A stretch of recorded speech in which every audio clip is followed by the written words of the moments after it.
Paul Bunyan and the Popcorn Blizzard, an American Tall Tale. What would you do if it snowed popcorn? America is a mighty big land with some mighty big heroes. But Paul Bunyan was the biggest and strongest hero of all. Paul was born in Maine. When he was just a newborn baby, Paul was so big that it took 10 huge trees to construct his crib. It took a herd of cows to keep his milk bottle filled, and an entire wheat field to make the 40 bowls of porridge he ate for breakfast.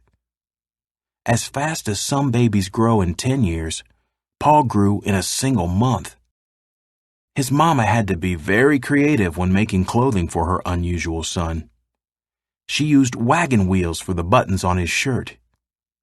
When Paul began to walk, he was so tall that he could cover a mile in a single step.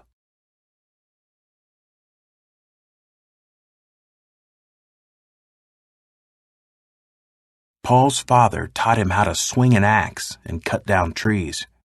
They sold logs from the trees to lumber mills to make wood. When Paul grew older, he decided to head west, where there were plenty of forests. He arrived out west during the winter season that came to be known as the Blue Snow. Nobody could have imagined the winter would be so cold.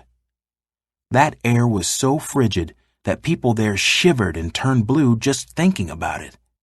It was so cold that even the snow turned blue. One day, Paul was walking over huge blue snowdrifts and brushing the snow off the treetops.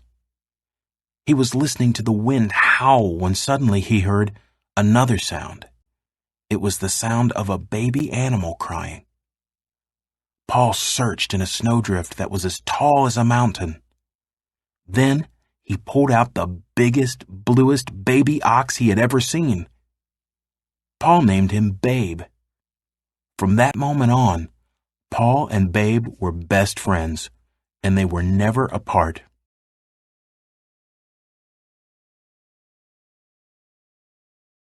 Paul and Babe had fun in the snow while he waited for winter to pass. As soon as the snow had left the ground, Paul got an axe and began to chop down trees. With one swing of his axe, 10 trees would fall. Paul hired a team of hundreds of lumberjacks to help him cut down trees and clear the land. That spring was warm and mild. Paul's team cleared so much land that farmers planted row after row of corn in the new fields.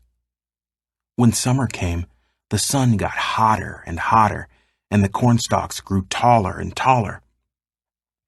The time came in the growing cycle for the corn stalks to form ears of corn. The kernels of corn on each ear grew bigger and bigger. Paul's team went right on clearing more land for fields.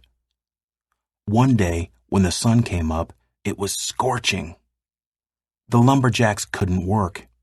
As Paul walked by, the men rushed to him because his shadow was the only shade for miles. When they complained about the heat, nobody heard anyone else. Their words melted from the heat before they could reach anyone's ears.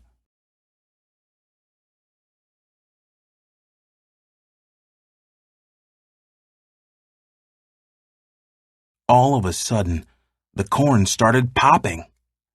All across Iowa and half of Kansas, the big corn kernels burst right off the ears as loud as fireworks.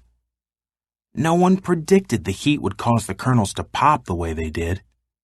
Clouds of popped corn flew through the air and gently sank to earth like giant snowflakes.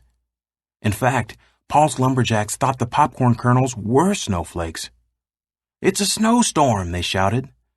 The lumberjacks ran inside to put on their jackets, boots, and gloves and ran back out again.